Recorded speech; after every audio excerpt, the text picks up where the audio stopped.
উনুন test of Bengal, সহজে রান্না শেখার ঠিকানা। আপনাদের সাথে আমি পায়েল সরকার। শুরু করছি আজকের রান্না। এতক্ষণে আপনারা বুঝেই গেছেন যে আজ আমি কি রান্না করছি। হ্যাঁ, আজ আমি পাবদা মাছ রান্না করছি। তবে রোজকার থেকে আজকে একটু অন্যভাবে রান্না করছি। পোড়া মশলায় পাবদা মাছ রান্না করছি। এখানে আমি নিয়ে নিয়েছি সর্ষে বা কাসুন, তাই আমরা এটাকে কাসুন পোড়া পাবদাও বলতে পারি। কড়াই গরম করে এখানে কিছুটা সর্ষে আমি গরম করে নিলাম। খুব বেশিক্ষণ গরম করলে তেতো হয়ে যাবে। যখন দেখবো একটু ফুটফুট শব্দ হচ্ছে তখনই নামিয়ে গুঁড়ো করে নেব। আপনারা চাইলে এর সঙ্গে একটু জিরেও যোগ করতে পারেন বা শুধু জিরে দিয়েও এই পোড়া মশলায় পাবদা মাছটা রান্না করতে পারেন। কড়াইতে তেল গরম করে এবারে নুন হলুদ মাখিয়ে মাছগুলো আমি ভেজে নেব। শুধু রোজকার খাবারের জন্য নয়, বিয়ে বাড়ি বা যে কোনো অনুষ্ঠান বাড়িতে কিন্তু পাবদা মাছের চাহিদা যথেষ্ট। তবে জানেন কি, শুধু স্বাদের জন্য না, আপনি সুস্বাস্থ্য বজায় রাখার জন্যও পাবদা মাছকে নিয়মিত রাখতে পারেন আপনার খাবার থালাতে।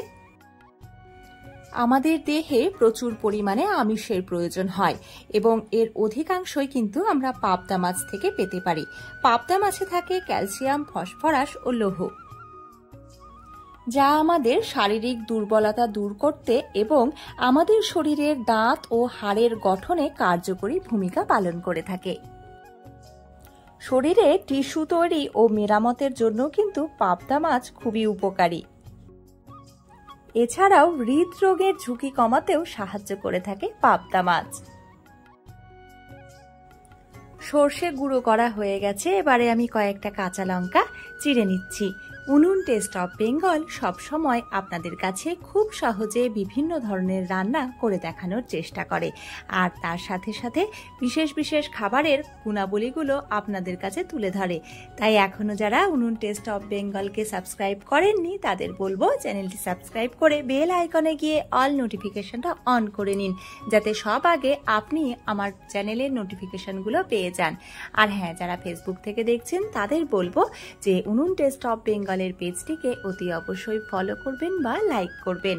দেখুন মাছগুলো ভাজা হয়ে গেছে। পাবদা মাছ কিন্তু খুব সাবধানে ভাজতে হয়, নইলে ভেঙে যেতে পারে। খুব কড়া করে ভাজবো না, দুপাশ অল্প অল্প ভাজা হলেই আমি পাবদা মাছগুলো তুলে নিচ্ছি।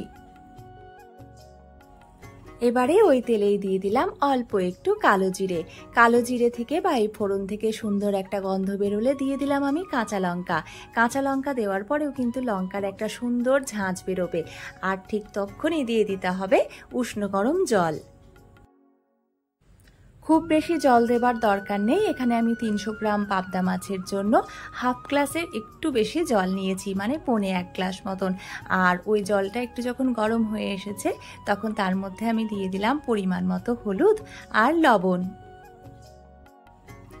এবারে জল ভালো করে গরম হয়ে গেলে দিয়ে দেব ভেজে রাখা পাবদা মাছগুলো। আর হ্যাঁ, আঁচ কিন্তু কমিয়ে দেবেন, আর ঢাকা দিতে একদম ভুলবেন না। উনুন টেস্ট অফ বেঙ্গল আপনাদের কাছে শুধু রেসিপি না, একটা বার্তাও পৌঁছে দিয়ে থাকে। খাবার এবং জলের অপচয় করবেন না, খাবার ভাগ করে নেবেন, এতে ভালোবাসা বাড়ে।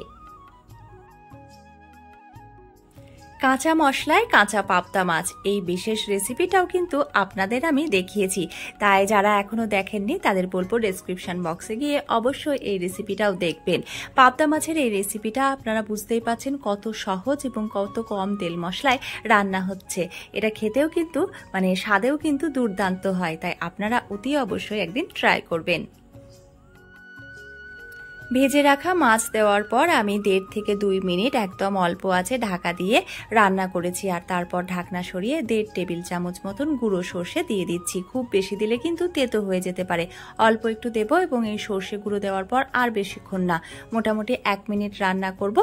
ঝোলটা যখন একটু ঘন হয়ে আসবে তখনই নামিয়ে নেব। আর হ্যাঁ, পাবদা মাছ omega 3 fatty acid, protein, vitamin B12, iron ও জিঙ্কে সমৃদ্ধ। তাই উপকারী এই মাছ আপনার পাতে আপনি রোজ রাখতেই পারেন। আর যদি সুস্বাস্থ্যের কথা বলেন তাহলে একদিন এরকম কম তেল মশলা দিয়ে একটা দারুণ পাবদা মাছের রেসিপি আপনি করতেই পারেন, যেটা খাবার সময় গরম ভাতের সাথে খাবার সময় যে কেউ বলবে, বাহ কি স্বাদ।